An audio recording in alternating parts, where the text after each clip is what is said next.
What happens if you edit a 10-bit video on an 8-bit monitor? Does it make a difference? Let's break it down. Welcome back to day 10 of the 30-day creator course. Today we're breaking down what actually happens when you edit high bitrate footage on your monitor and why it might be limiting your final color grade. 10-bit video can display over 1 billion colors, giving you smoother gradients and better color depth, especially in high dynamic range footage. This extra color data allows for more precise color grading and less banding in skies, shadows, and skin tones. But here's the problem.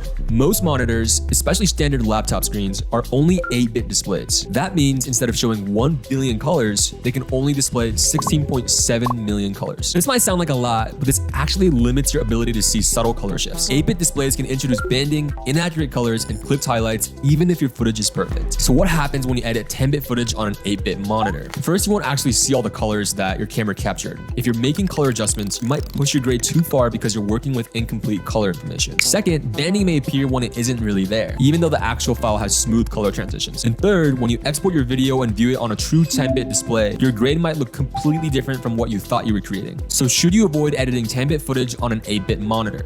Not necessarily. If you're stuck with an 8-bit display, the best workaround is to use scopes like waveforms and vector scopes instead of relying on what you actually see on screen. But if you're doing serious color grading, upgrading to a 10-bit monitor will make a huge difference in accuracy. At the end of the day, your final video is only as good as what you can see while editing. So understanding these limitations will help you make better creative decisions. Now, if you want to learn more about 8-bit versus 10-bit, comment colors and we'll send you a full breakdown.